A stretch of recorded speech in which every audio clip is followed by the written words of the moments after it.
Andrea Brillantes lalong pinanggigilan ng mga netizens matapos lumabas ang balita patungkol sa pag-amin niya kay Catherine Bernardo sa namagitan sa kanila ni Daniel Padilla.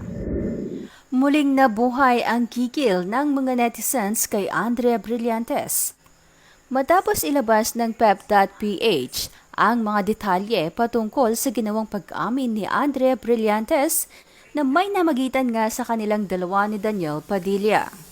At hindi lamang daw isa kundi 4 at nadaragdagan pa ang reliable source ng PEP. At nabasa rin mismo umano ni Catherine Bernardo ang landian ng dalawa sa text messages.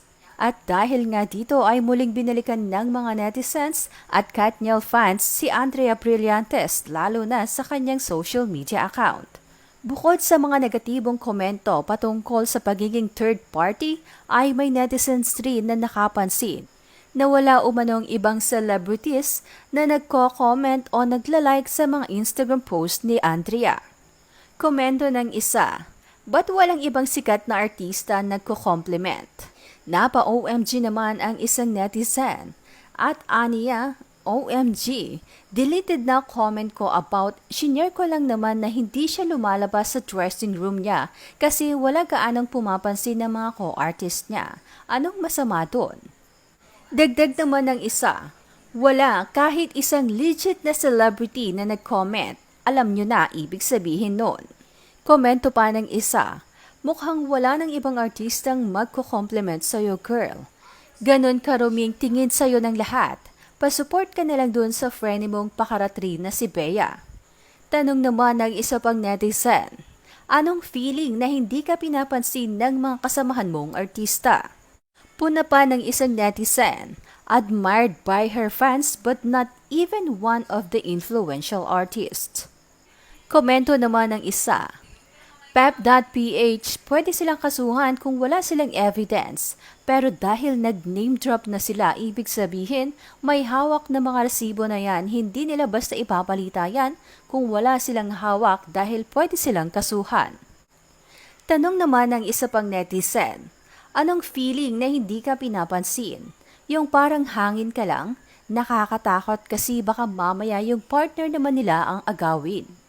Pahayag naman ng isa, mas masayang makita na halos lahat ng ka-showbiz mo makikita mo sa comment section. Patunay yan na alam nila ang ugali ng kahit sino. Ayon naman sa isa, kung totoo ang chismis na yan, tolerating this girl is a shame. Imagine having an affair with a man who clearly has a partner and they have been together for 11 years. No way. Gusto naman ng isang netizen na linisin ni Andrea ang kanyang pangalan.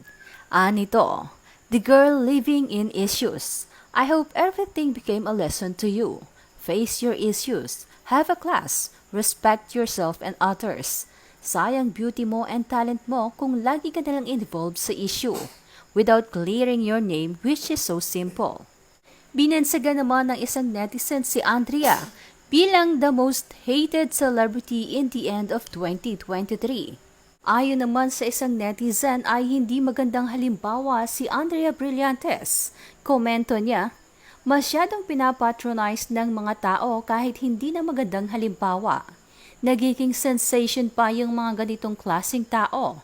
Kaya mga bata akala nila okay lang yung lumande. Tanong naman ng isang netizen, why hate on her? And her only. Somehow, the two broke up couple of months ago. She isn't the third party. And besides, that guy cheated multiple times with different women before her. You should hate on that guy. Oh my God.